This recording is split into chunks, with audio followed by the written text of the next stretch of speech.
Welcome to Good Vibes and Exercise. My name is Zach Casey, and today we have another segment of First Year Pros, a series where we bring on brand new pro athletes, learn about how they got to where they are, what their first season looks like, and what's in the future.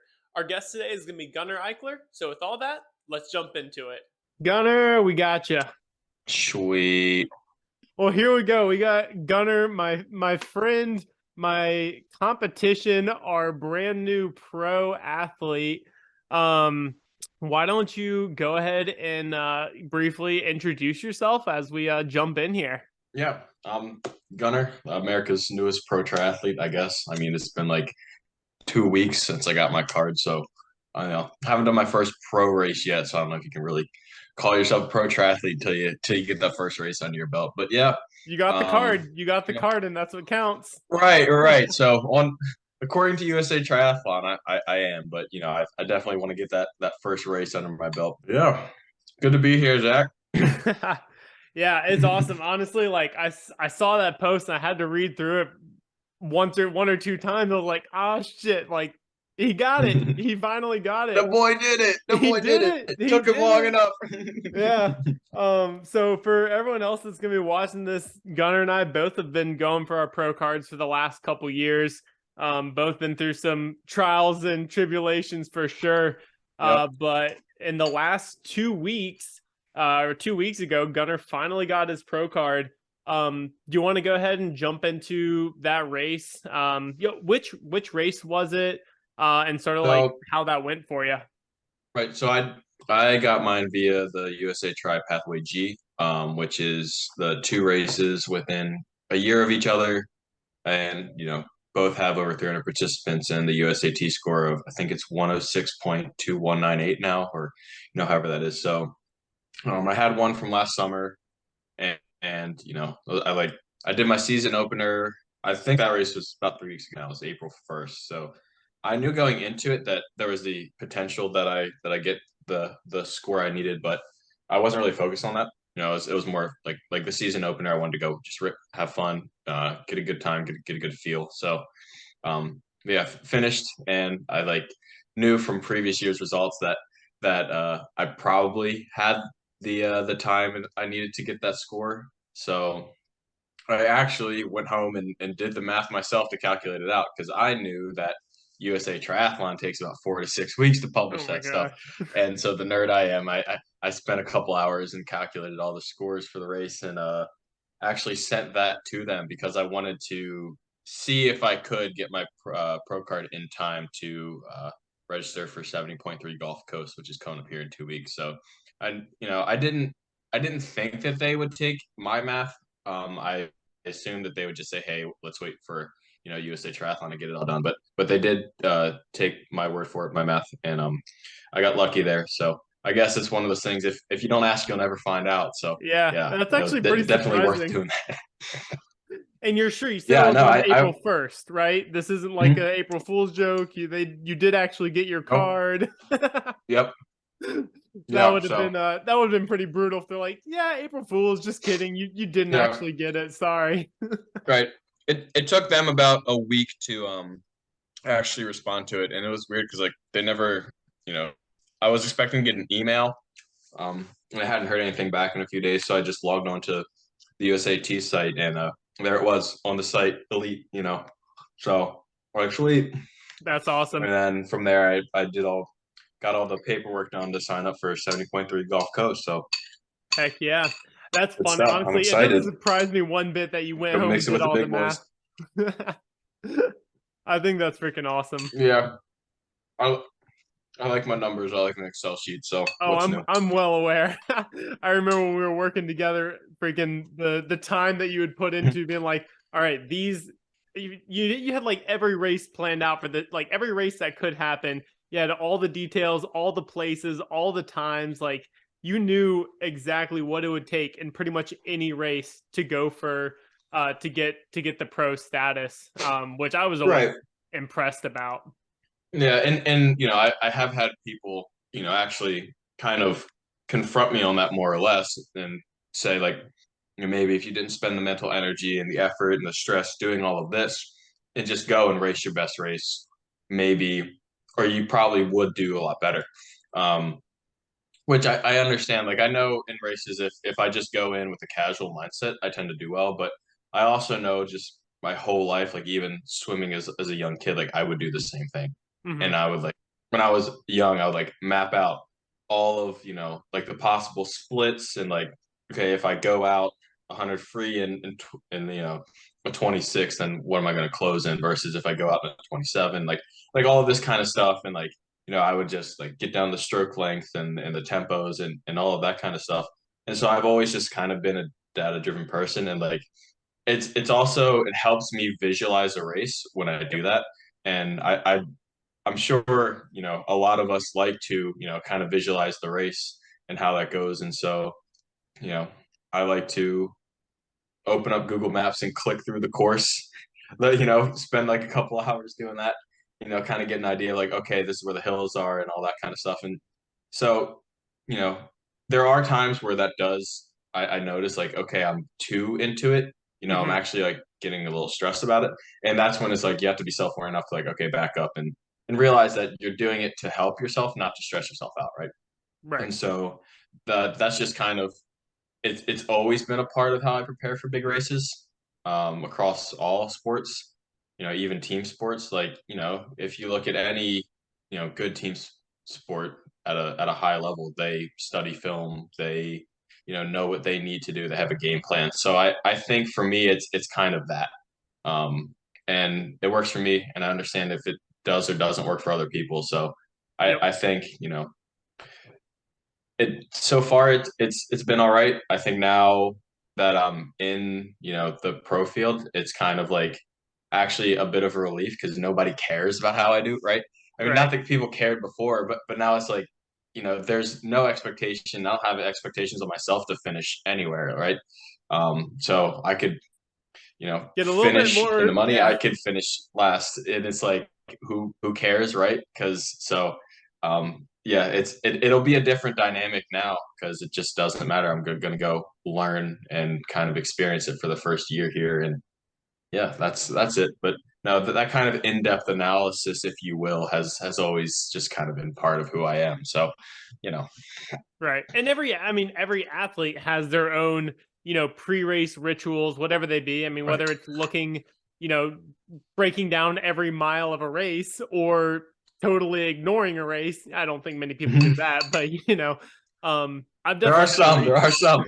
There are some actually for Augusta that we did last year because I was just coming out of a funk on that one. Like I basically just went into it of, hey, I'm gonna do this race. However, whatever happens in this race, Right. and it ended up being one of my best races I've ever had. So like, Yeah, it just and then depends. yeah, you did that, and I did all the math, and mapped out 20 different possibilities for my race, and 3 miles into the bike, I threw the whole plan out the window, and then next thing I know, last 2 miles of the run, you're barreling down on me. I'm like, oh shit, can't let Zach catch me. Dude, So I honestly thought I might have a chance of getting you in that race, but because that last like U-turn there, like was it mile 9 or so? yep. You're only like a little bit behind me, and I was walking through the aid station, hurting bad. You were definitely hurting on that one, man. I was I was in a bad place. I was like, all right, Yeah. that's one where I wish that the boxing official was in there. Just do this, call it off, get me out of there. Yeah. It was definitely a rough one, but That was something. Yeah, I yeah. definitely Luckily neither definitely of did us not got stick to caught by the plan. train. Yeah, thank goodness. That's Yeah. wild that We're still good. happened. I can't believe that. That Still in, was still in disbelief. Yeah, one of my athletes got caught by that, and that's the only thing that kept him from going under sub 5 for his 70 Oh, point thing. I was like, man, that's just brutal. yeah. I Um, never saw Addison after the race, so I knew he was dude, you were close, off. but I never. Yeah, I was like, I got to drive 8 hours home. It's supposed to thunderstorm the whole ride, Yeah. and like I was like, I'm done. I need to leave. And like, I was driving home from that race, and it started storming, and I was like, yo, my headlights are so dim. My windshield wipers need to be replaced. And so I like got off the highway, was like just started like taking all these back roads to find a Walmart. so I could just like sit in the I went bought new like wiper blades and all this stuff, and I sat in the parking lot wait for the rain to die down. I was not having a good time Oh, at all. I was like, yeah. dude, I just need to make it home. That was it. And then, I had to go to work the next day because, limited PTO and stuff. So Yep. yeah, it wasn't the most fun post race. So that was But that was it the is what last it is. attempt. That was the last attempt at the pro card. So it didn't Yeah. go super great. This recent one though No. did it for you. So how did the most recent race go? Between getting ready for it, doing the breakdown like you did, and then how that actually like played out during the race. Like was it pretty spot on, or how did that actually break out for you? Yeah, so it is nice because I was able to do it at a race I'd A, done before, B, local, and it was just a sprint race, so there wasn't like too much that less that can go wrong, right? Mm-hmm. Plus, you're a So I fucking was powerhouse on the bike. Like sprint races, man. so that was now unfortunately it was a very run heavy Okay. race. It was a pool swim 300 meters, just under 10 miles bike, and a 5K run. So Okay. very run heavy, which me not being a runner, Yeah. it is what it is. But no, with the training I do, it kind of leaves me able to do the full spectrum at a decent ability level. So it's not like oh, I was in 70.3 training, can't do a sprint well. But no, I knew the game plan was just play to my strength as much as possible. And with my training, I know that my running's been a lot better. So a pace that even last year would have been 6-minute pace, which you say that as a pro triathlete now, like, oh, I just want to do 6-minute pace in a sprint. Like last year, I think I did that once the whole year, and I Mm-hmm. did like 3 or 4 sprints. But yeah, my goal was to just kind of coast through the swim and then abuse the bike, if you will, and then just kind of hang on. So yeah, it was just per plan, it just kind of went as expected, which was nice. And we had nice 20-mile-an-hour winds with some big gusts. And I knew since the scoring relies on that middle 60% of the race, I knew a Mm. big windy day will slow people down on the bike. So I was kind of just able to use that to my advantage as well. So it was a good time. I think I did like 340 watts or so for the 22 minutes on the bike, and then ran 6-minute Okay, flat that's pace. that's Okay. pretty solid. Yeah. So you see, I'm more or less like 1.5 dimensional, Yeah. if you will. I'm a okay swimmer, which I have actually been swimming this year. I've the last 5 years I've been doing 2,000 yards a week average, and Yeah. so I think that this year I'm between 5 and 10,000 a week. So been actually swimming. Maybe not as much as most people, but Yeah. that's 2 to 5 times more than I have been in the I past. So mean, I'll take you're it. also already a good swimmer. Like maintenance for you is a lot more important than maintenance for me. Like if I were to just do maintenance, I would never go pro. Like I need a lot of work on my swim still. So like I'm still trying to work that up a lot because I'm trying to get the time down. But like you have a lot more swim background, so like maintaining's a little bit better for you. Yeah, and I think like the past few years it definitely was a maintaining thing, and now like even because I've done so little volume the last few years, now with 5 to 10K a week, which I try to hit 10, but sometimes if I miss the swim, it'll be lower. But with like 10K a week, I have noticed significant improvements in my swim this year alone. So I'm excited to test that out in an actual race in 2 weeks. Awesome. That Yeah. open water feel. So who knows? It could all go to crap, but it could actually turn out pretty well. So Yeah. Also, I we'll mean, see. pool We'll see what swimming to pack open I end up water. with. Yeah, I do. I like my turns. I'm not great at the turns, which there's a guy in my master swim group who swims in the tier pro series from time to time, and sometimes you look at him off the walls and it's like, ooh, I'm not too good, but you know, it is what it is. So Yeah. I'm doing a long course masters meet next week, and I'm excited about it. That'll be Um, fun. are you going to the nationals or no? Mm-mm. No. Okay. I was. That's Yeah, That's I this think that's this weekend. Yeah. I Yeah. was gonna be there, and then I just like couldn't make it work with schedules because I got a race in 2 weeks that luckily I'll be able to do after the bike accident. Like everything's coming back, so like Right.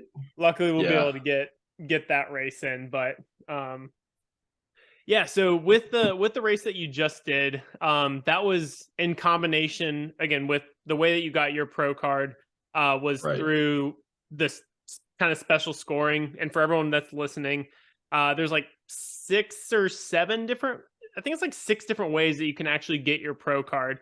Right. So do you want to give a few details on the specific way that you got your card, and then how that played in with the 2 races that you did for it? Yeah. So I mean, for all intents and purposes, like, for most of us, there's only 3 ways to get it. I think some of the other ways are through the youth system and the collegiate system. I don't Okay.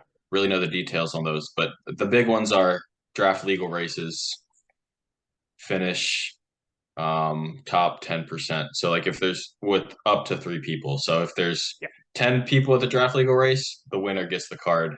If there's 40 people, the top three. And Okay. 20 it's 2, 30 is 3. If there's 100 people, it's top 3. So and then the way that Zach and I tried to get it for $20,000 prize pot, which is any Ironman pro race in the US. Yeah. Now, stuff like White Lake next week, I think that's a $10,000 prize pot, which means you can't get it there. Yeah. But yeah, so all the Ironman ones, if you finish top 3 overall age grouper, then you can get your card that way. And then the way I got it was, if you look on the document, it's Pathway G, I think, Pathway G, and you need 2 races that have over 300 participants. So that's the big catch, because a lot of local races, at least where I'm at, are usually around like 200. So you're 2 to missing a 250 little bit tops. there. Right, right. So that's the catch. And you need to get the USAT score of 106.22 essentially.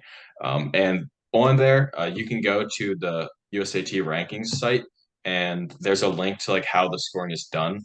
And I'm not going to get into too much detail on that because my I'll math drop a link nerd side will below if take this anyone's interested. off a tangent. Yes. And so basically every race is scored, and the score is supposed to make it pretty much consistent. So like a 106 and a 70.3 is equivalent to the 106 performance on a sprint, and whether it's hilly or flat, it doesn't matter. Score's a score. Where it's not typically the harder courses get better scoring, because since it's based off the middle 60% of finishers, if harder courses tend to drop off a significant amount in the performance levels, and same with like Ironman full distance races. So normally you don't see high scores on sprints and stuff.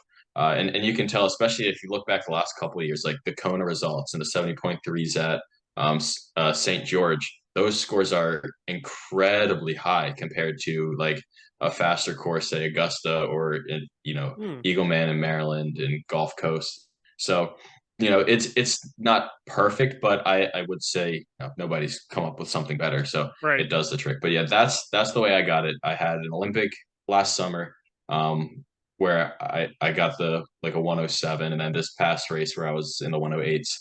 So 2 races, and they need to be within 365 days of each other, not within a calendar year. So that's also helped me out, Yeah. and I'm sure has helped out plenty of other people in the past. So yeah, that's kind of the gist of it, if you will.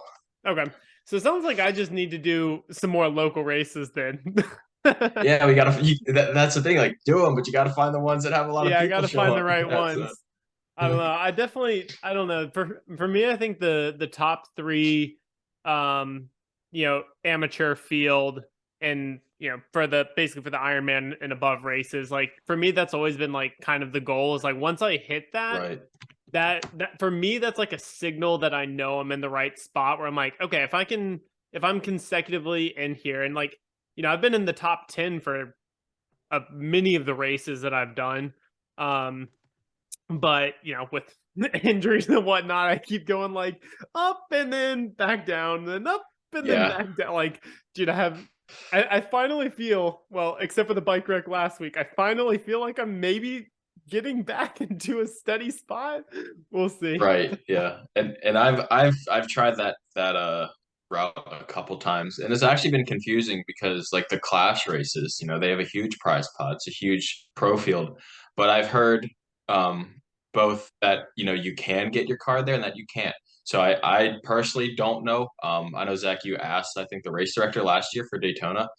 So I would actually go off that word, where he or she said no, that you can't get Yeah. your pro card. But when I did Miami last year, I was told that I could.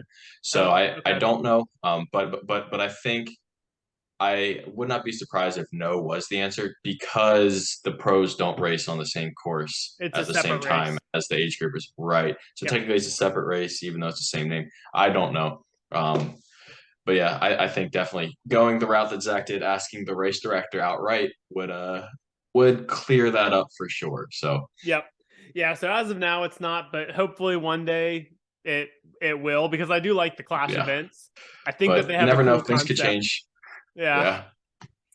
Yeah. Cool. Well, Yeah. now Yeah. that we know, oh, sorry, got a little lag there. What were you saying? No, you're good. I was gonna say I hope I can get myself a spot in the Daytona race this year. That's like a dream course for me. Being a big guy, I need flat and fast. Yeah, So I'm planning on being at that one. I'm trying to figure out right now, because I'm still trying to get my pro card this year, and so right now I'm trying to figure out whether or not I'm going to sign up for the amateur, or like just wait until later in the year to try to sign up. So I got to figure that out right now. But yeah, we'll so see. that's what I did with Gulf Coast, is I signed up as an age grouper. And so I was already signed up for the race. And it's nice because actually, like, when you're a pro, you can either get the year membership for like $1,250 and sign up for as many races as you want, or you can get the pro discounts on races. Oh, So okay. when I signed up, right, so when I signed up for Gulf Coast as a pro, I just assumed that they would take the money I'd already paid them, but actually they refunded me the difference. Well, Oh, I cool. paid through the pro portal or however it is, Yeah. and then they refunded me the age group fee, which unlike most Ironman things, Yeah. I was very very surprised and quite happy to get my $370 I back. was saying, I'm So surprised Iron Man gave you a yeah, refund. They don't do that a whole lot. Oh, what up, yeah. Cat? This is Anne. She What's is up, Ann? nosy. Cool. So now that we know, how you got your pro card, kind of that first race, I want to jump sort of into like how you got into triathlon in the first place. All Just right. kind of get into the upbringing, how you got into the sport, and then also, finally getting to the point like what made you want to get your pro card as well. So, we can kind of step through some of that, but yeah, go ahead and kick us off with like, how'd you get into sports? How'd you get into triathlon? Right. Well, I mean, I've been in the sport since I was a child. I started playing rec lacrosse when I was 4 years old. Being from Maryland, that's kind of the thing you do. And then, oh, sorry, okay. And then I wanted to play hockey, but the closest rink was like 45 minutes away. And at the same time, this was like 2006, I think. The same time, our local pool, started a swim team. So I started swimming, not really knowing what I was doing. Started with winter swim, which I came to find out was significantly more intense than summer swim. Hmm. And I swam for fourth grade through eighth grade, and I got pretty good. Like when I was in 11, 12 age group, I was in the A finals at state champs and a couple events and stuff. And then freshman year of there was like a local 5K, like a 9/11 fundraiser that one of my middle school teachers put on. And I did that and I finished third. And the only two guys that beat me were both seniors on the cross country team. They're like, hey, you should join the cross country team. So my initial thought was I can do cross country and swimming. No, that not the case at all. So I That's ended what up I did. essentially just dropping swimming entirely. My plan was, yeah, my plan was to just swim and like quit lacrosse and not play that in high school and do nothing but swim full time. I was like from middle school training with the senior elite group or whatever their name for it was, and I was on a pretty good path. But yeah, so kind of dropped off swimming, ran, and then ran indoor track. But our school didn't have any indoor track or anything, so we ran around the hallways, and I got Wait, really? like, yeah, so I got like stress reactions in my Shit. shins and all that, and had to stop running. Then played lacrosse in the fall, and then did summer swim. So essentially, from then on, I was a 4-year varsity cross country runner. It was a small school, so that's not a big deal. And I did summer swim and lacrosse in the spring. So I stopped doing indoor track after freshman year. And then I went to college. Didn't do anything my first year.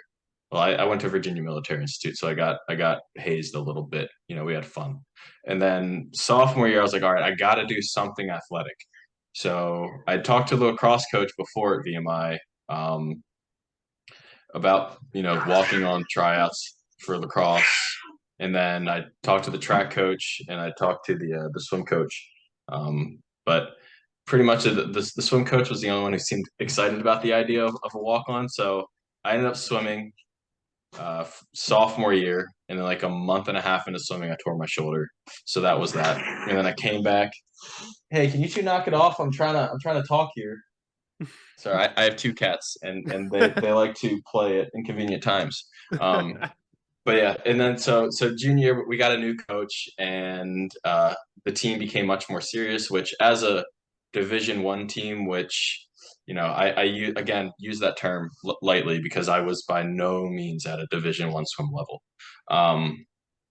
Yeah, it was just like I wanted to do athletics kind of as a refreshing, fun thing, but it became a little bit more of a commitment than I wanted, which, I should have known going into it what it was, but I was getting burnt out and my injuries were kind of recurring to the point where like 3 months into the junior year, my second year on the swim team, I genuinely could not swim anymore. And my doctor who did the surgery like told me, yeah, you have to quit swimming. Like I wanted to make it to conference championships, and he was like, okay, you're allowed in the water 3 hours a week. And kind of from that point forward, I had and this was the winter of 2018. So 2 years of collegiate swimming, and I think I swam a combined 3 or 4 months. And at that point, like I started talking to some of my friends who were on the triathlon team, and I was like, I can swim a little bit if I'm not broken. I can run a little bit. I haven't ran in a couple of years, but I can run. And then my dad was a big cyclist, like in the 90s. He was a big crit racer and all that. So I knew a little bit about bikes. I had ridden a bike a couple times. And I was like, I'll give this triathlon thing a start, I'll give it a try. And yeah, I'll give it a try. And so we came back from conference championships on like Monday morning, our 10-hour bus ride back from to Virginia from Massachusetts. And Tuesday afternoon on the triathlon team. Brought my bike out. I was like, I'm ready. I'm gonna kill it. I'm gonna do great. And I was keeping up with the 4 guys for our bike ride that day. Like it was me and 3 other guys were riding together. And I was like, I felt so good. Felt proud of myself. I was like, yes, I'm keeping up with the fast guys today. And next thing you know, our coach is on the side of the road. Like, good job, Gunnar. Looked over, looked down, about to bump wheels with the guy in front of me and crash. And so that was my intro to triathlon. No! First day, I was out for a week. I had bandages and everything. People were making fun of me. The guys that I was riding with told everybody else on the team I got hit by a bird, and they believed it. It was hilarious. So yeah, I mean, I did a year and a half of collegiate triathlon, and for me, like VMI our triathlon team was a lot of like 6 hours a week to train. We got one bike, we got one run, we got 2 swims, and that was it. So we couldn't really be competitive, and I was at the point where I didn't want a competitive team anyway. So it was nice, like I got into it in 2018, and like my first collegiate race just got absolutely wrecked, and I was like, I'm not good at this, so we're just gonna have fun. And that's what I did for the 2 years I was at college. Graduated college in 2019, and on a whim I was just kind of like, you know what, I'm gonna sign up for an Ironman. I'm gonna do this Ironman. It's in 3 months. Screw it. And then after that, I'm gonna quit triathlon. I'm just gonna race bikes. And Yeah, that that's was not kind how of my that works. whole mindset around it. Right. That's Well, not how that so works I at did, all. yeah. And so I just like blindly did the Ironman. I was like, no big deal. I didn't know anything about nutrition. I didn't know anything about like salts. I didn't know anything about proper training, nothing. So I think I did the Ironman. I ate like 3 granola bars the entire day and, just drank water. And I walked all of it and it was miserable. And I'd never been so sad and upset in my Yeah. entire life. 13 and a half hours later, I finished and I was just in tears from genuine pain. Like I was hurting so much that I was just like in tears. And that was like the hardest thing I'd ever done. And, 2 days later, I was like, okay, I actually want to do it well. I actually want to do it well. And so I signed up, early registration like 2 days after I finished the race for the next year, Ironman Maryland 2020. And then that winter, I kind of threw myself into the education and learning of training and, um, you know, teaching myself like kind of what everything is and really getting nerdy about it. And then in the winter, I started like just throwing high volume because, the summer before, like I didn't do any high volume. I was just kind of, chilling relatively like 7-hour training weeks. And then COVID happened, which actually made me do a lot more high volume. Postponed the race, fortunately, unfortunately. And then I was able to find a couple sprints that still were happening in the fall. And I did those and actually performed pretty well. And that's when I was like, maybe I can be good at this. Hmm. And then 2021 is when I linked up with Max, who's my current coach, Max Frankel. And it started out just helping me run because that's always been my weak point, and evolved into him helping me run and ride. And it's kind of been a game changer. Like 2021, I was like, maybe going pro is a possibility. Which, I thought it's a possibility. I didn't realize what it took. 2022, I kind of found out what it really took. And I think, now 2023 is the year where I'll actually be able to do well. 2023, So here you I are. right here we are. So I kind of say like, yes, I've been doing triathlon since 2018. I've been doing one of the three sports my entire life, like Yeah. since I was 8 or 9 or however old you are in fourth grade. Um, but I've only been doing it seriously for this will be season 3. So I got 2 years of serious triathlon under my belt. Yeah, that's kind of the origin story in a long-winded way. Um, Yeah, you no, know, that's if perfect. if anyone is actually interested in that, so Yeah, yeah. I mean, hopefully so. I mean, but the whole point of this, It only takes one person to care. yeah, and like the whole purpose of this series is to help you share that story, share your story Right. of how you go pro.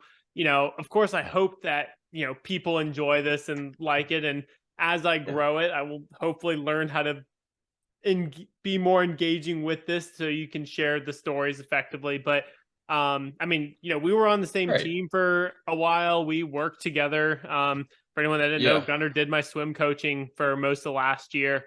And like I honestly didn't know most of this story. So like I've just enjoyed getting like to hear how you got into it as well. And Yeah. how And I'm all sure the there are other other people pros. that are. Yeah. I'm sure there are other people that are in similar boats and similar stories, and I'm sure there's you know you know I everybody has a unique story, but there are always people that can relate in different ways. So Yeah. if you relate, that would be fantastic. Yeah, but yeah, I think it took. There was a lot of toxic coaches I've had in my life, and a lot of great coaches. Like my swim coaches when I was younger were some of the best I've ever had. My cross country coach I had my first 2 years in high school was incredible. He helped me fall in love with running. The Yep. ones I had junior year were not. No. I mean, they were great people, but they weren't the best Yeah. coaches, right? And then in college, the one I had my first year swimming in college was a great people person, a bit of, but not the best swim coach. And the one I had the following year, knew his way around writing a workout, but that was it. Mm. I had the cross coaches that, well, most of growing up, was my father, who was at the time when you're young, you hate it, but now looking back, I was like, I'm glad he was my coach. He taught me. Yeah. So Yeah. and then my first two coaches on the VMI triathlon team were just incredible people, like second parents to me. And there was honestly a time um around like my last 2 years of school and even after graduating where I was, at a pretty low point, and just that environment of that triathlon team and the people on it were like the biggest blessing in my life. Like, Yeah. they helped me, fall in love with sports again, fall in love with triathlon, like really, learn to enjoy something where like you don't have to be good at this to enjoy it. Where my whole life it was like, okay, I like doing sports because I'm good at it, or I like Yeah. doing, this sport compared to that sport because I'm better at this. And I kind of associated those two together, and then being on that team, I was really able to just like enjoy it for what it was. And that was something I needed, that I didn't know I needed. So the year and a half I spent on that team was, a time I will cherish for the rest of my life, and people that I will also cherish. So it definitely put me in a healthy spot mentally Good. before, starting to take it seriously, which I think that is the biggest reason why I'm here right now. So yeah. Yeah, I mean, it probably set up a good base for you, like you said, to go into it with a healthier mindset and to really be able to Mhm. enjoy it as well. Just coming from my perspective, like I've been, I had a similar thing where like I did a lot of these things because I was good at them. Like I did cross country because I was good at it. I did swimming because I was good at it. I did triathlon because like I knew I was never gonna be the best runner. I knew I was never gonna be the best swimmer, but I knew if I put swimming, running, and biking together, I could be pretty dang good at it. Like I knew if I did those things together, I could be pretty dang good. But Yeah. also when you put that pressure on yourself, like especially because I've been trying to get my pro card for a couple years now as well. But in 2020, I had like a really severe injury, which is one of the reasons why I started working with you and Max last year, was because Mhm. I was still facing stuff with that. But like that put me out for pretty much all of 2020. And so I started in 2018 and basically lost 2 years of progress from that year where I couldn't do anything. And Right. like that was huge. But in the past year or so, I've like really found like that love again for the sport. But yeah, so I mean, I wanted to thank you and Max especially for helping me um get back into it and like get healthy enough to really train Yeah. properly. Yeah. To Because actually, get back. yeah, because I mean it can be hard, and like especially, and the thing that I did was overtraining. I mean, I completely overtrained myself. And so, as a quick plug, I Yeah. do coaching, you do coaching as well. It's easier to coach someone else than it is to coach yourself. Um, Find me at Intensity Endurance. You know, I'll if link it. if, I'll if you're link your looking, stuff below. sounds great. Yeah. I don't have shirts yet because I'm not professional, but mine's good vibes and exercise. The funny thing is Yeah. actually we have pretty similar colors, and like the name of them are like totally opposites. Like good vibes and intensity. Yeah. And Um, intensity. Yeah. but Gunner's Depends got good depends on what vibes you want. too. We have good vibes. We have good Yeah, vibes. But yeah. they got some Well, extra it's a intensity too. yeah. Cool. So let's kind of transition into what's next. You've got your pro card. That you're only 2 weeks into having your pro card, but you've already got your And first pro 2 weeks race. away from my first race. 2 weeks Yes. away from the pros race, not skipping a beat right there. You're just going straight into it. Yeah.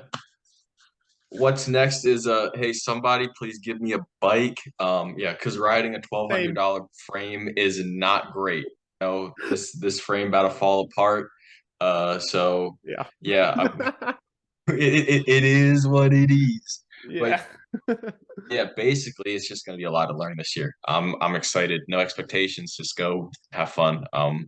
Swim as well as I can, and bike hard, and then hold it together. I don't know, and obviously it'll depend, who's on the start list of the race, right? Because like if I'm racing with like a Lionel Sanders, I'm probably not going to be at the front. But if it's a race that there's a lot of mid to lower level pros, and I can over bike but stay on the front, get a little bit of that TV time. Definitely it might be more advantageous to do that. So if you see my results and I'm walking, don't judge. Your boy got to get the bag. Get your He money was up, trying to not get your the funny TV up. time on the bike. Yeah. So he had to Yep, walk yep. them. Game's the game. Get your money up, not your funny up. I'm out here trying to win, get my bread. So He you doesn't know care what it about the is. run at all. He just wants to win by the Yeah, end of the bike. By the end of the bike, he wants yeah. to be up I front. just first the T2, and once somebody gets me a bike, then we'll talk. But no, for real, you know, it will be about learning, and I actually do feel, and obviously this could change after my first race here, but I do feel that I'll learn the most trying to be at the front, and that might screw me 4 miles into the run, but so be it. I kind of just want to learn from the front of the pack, and push myself to that limit. And if the front, if if that happens to be the second pack, right? If that's my as close to the front as I can get, then fine. But I do want to experience trying to be as close to the front as I can, because I my strengths lie a lot with the bike and a little in the swim. So if I can push that and learn about being stuck in the middle of the race, Mhm. then I feel like that'll be more advantageous for me than trying to just put together the best holistic race. Which there's obviously always a time and a place to put together a good race, because at the end Right. of the day you want results, climb the PTO rankings, but everybody does have a different goal, and especially when you're kind of down and for me at the very bottom, PTO Yeah. ranked last. I'm not even on the Big website, old so zero. it's Not like, even a who zero. cares? um and exactly. So it's like, it doesn't matter how well I do, but what does matter is am I going to learn something from what I'm doing? Yeah. Am I going to develop myself as an athlete? Because it only takes one race for that run to magically click and be into place. Like, success happens as they say, success happens overnight, because you put however many thousand hours into it. I thought they So said it's success it's doesn't happen overnight. right. Well, it happens overnight, but it happens overnight by putting Right. thousands of hours into something. So I think that, like, you know any single race, like, the run could come together. My whole complete package could come together. And, for me, run coming together in a 70.3 is running like 620 pace, where for, a lot of people that's 520 pace. So, Yeah. we're looking at a little bit different standard here, but also if I'm able to put that together after riding, 320 plus watts on the bike, then it's a different, ball game. So I definitely want to just try to push the front as much as I can, kind of push that envelope, roll the dice, if you will. So that's essentially my plan. But Yes, I mean very it different it could approach always than change. very different approach There than what will be you've done. time where it's like, okay, A little bit of lag. Are yeah, we good? Are we back on track? yeah. Okay, It is cool. it is a bit of a There you go. check. Cool. Yeah. Yeah, it is a different approach. But I think, you know maybe it's arrogant of me to think that I can do that. And like I said, I won't know until that first race. Like, you can see the splits, you can see other people's power numbers from pros, but you just don't know until you're there. So that's kind of what I'm going to learn the most. But I do want to push that envelope, and see how long I can, like, stay in the race. That's my goal. But I think I have 4 pro races planned this year, Okay. and then next year could be a different story. So, we're just chilling. So Yeah. that's 70.3 goal. Hopefully, Ironman Maryland. If I can convince Max to let me do that. So Ironman Maryland, September. That is my favorite race on the face of the planet. Done it twice. Would love to do it every single year. So, Yeah. like, that is my favorite course, my favorite race. That is my hometown, if you will. I grew up like an hour and a half from there. So that is I just love it. I love the area.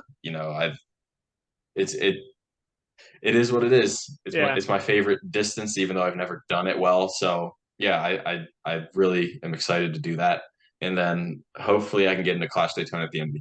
Yeah. So being 86, 87 kilograms, I'm a big boy. I do not need hills in my life.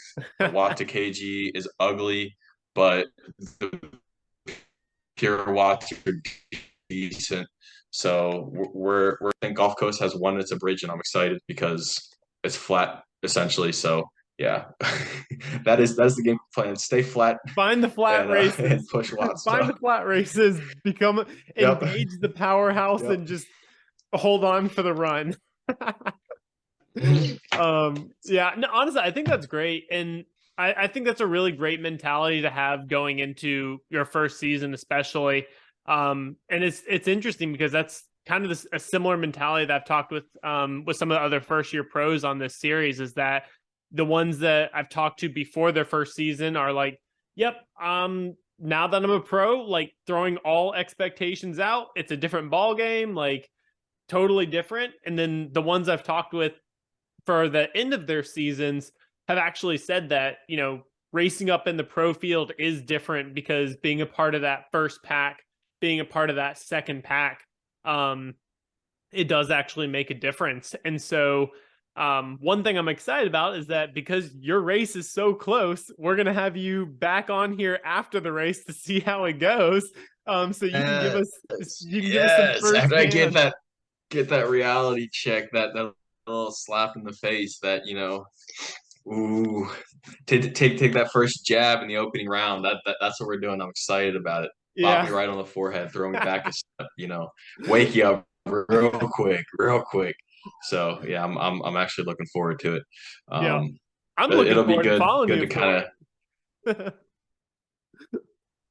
for right, and so anyone watching, you won't have to wait because well, I don't know exactly if you're gonna have this as 2 episodes or one, but you'll be able I'm to gonna have this one up. I'm hear gonna have real this one quick. up before your race, and then we'll get back Okay. together with you post Okay, race cool, cool, too. cool. Yeah.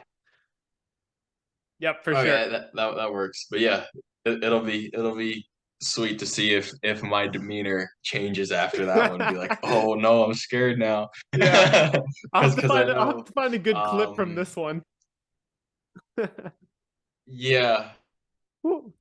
yeah. So I know Trevor Foley's racing, which he'll be trying to bridge up to that front pack on the bike. So that'll be fun. Maybe I can pace off of him a little bit. I think there are some other big names. Unfortunately, the start list has not been released yet. Okay. But yeah, there should be some other big names that are planning on racing that. Uh, so it could be one of those ones where I'm definitely not at the front. But we'll see what happens. Yeah. I'm just gonna throw my watts at it and see if I have the CDA to back that up. Perfect. Which We'll be looking again, forward to it for this sure. bike is not Aero. Give me a new one. All right, you hear? I don't know if I can get you hooked up with a bike sponsor before the race, but if by some miracle some bike sponsor out there sees this video before the race, who knows? Maybe you'll get lucky. Maybe some millionaire will be on here and be Right. like, I like If that somebody guy. is breaded, please, because I am broke. There we go.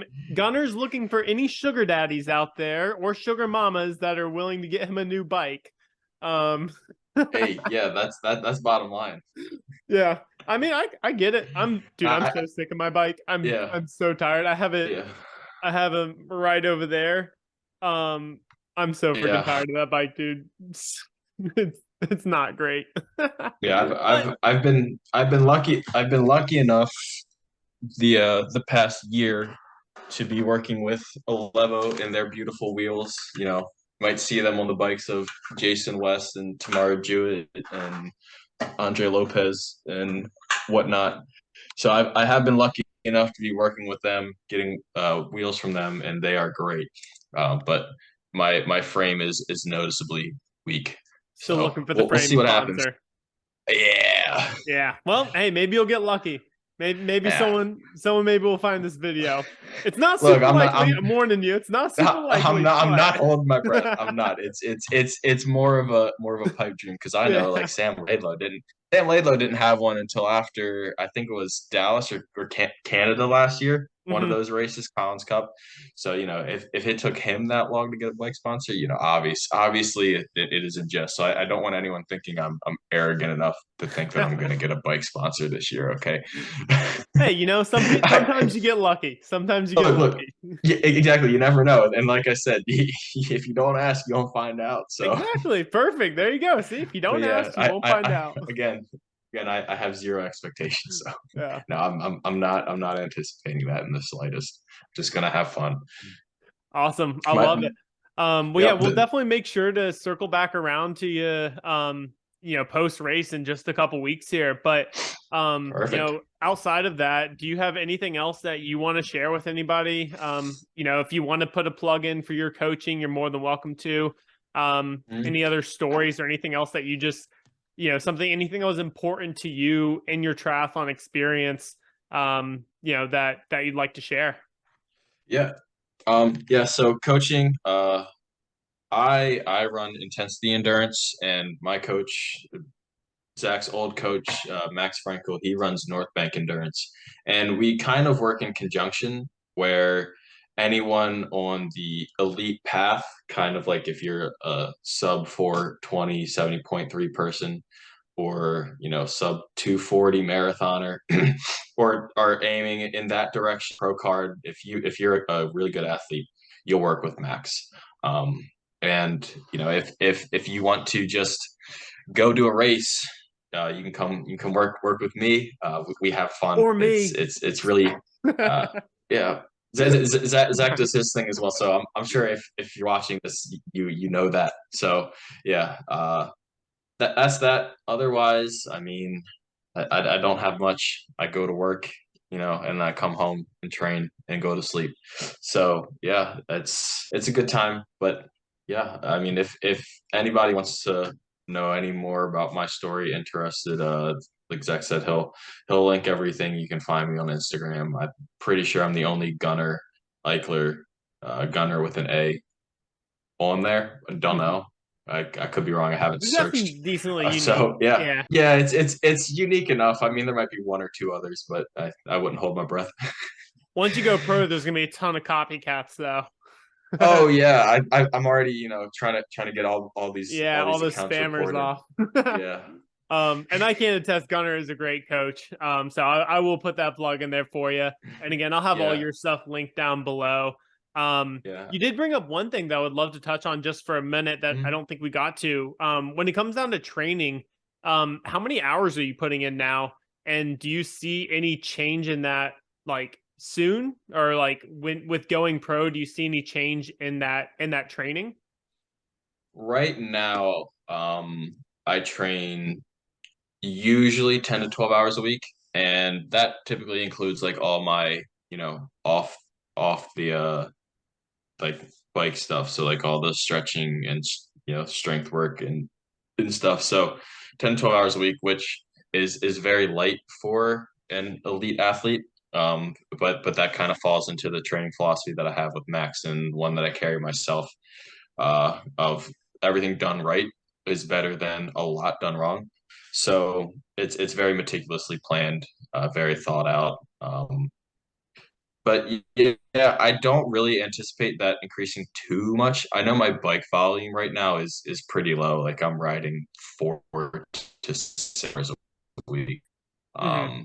So that'll definitely crank up in the summer, but I don't anticipate that, skyrocketing. So I'll probably end up, in preps for the Ironman 8, maybe 10 hours a week. So I swim 3 times a week with the masters group, and that's usually 2,500, 1,000 yards a session. And then 3.5 hours a week, close-ish to 30 miles a week. And then I ride 4 to 6 hours a week. So roughly around 100 miles a week, which, pretty low. But it's all, like I said, meticulously planned out. Yeah. And it's clearly worked so far.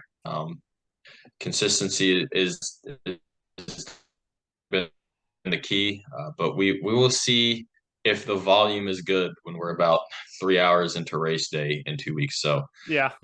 to say I'm not worried about it with flying, but I do know that I am in a good place and I have shown good numbers in training and stuff that I have not hit in the past.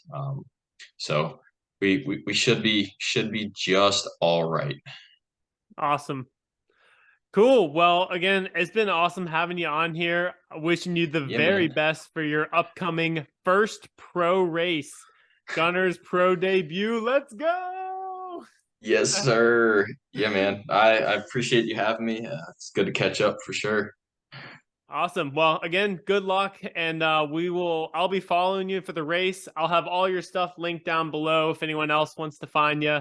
And then we will catch back up here post race and see how it went. Sounds great. I'll talk to you in a couple weeks, brother. If you enjoyed listening to Gunner's story, make sure to drop a like on the video and show your support in the comments below. Also, if you're interested in following Gunner's journey or interested in training, make sure to check out the links in the description below. I've got his links, my links, and plenty of other information. So, with all that, thank you, Gunnar, for coming on. Wishing the very best in your athletic pro journey. And for everybody else, happy training.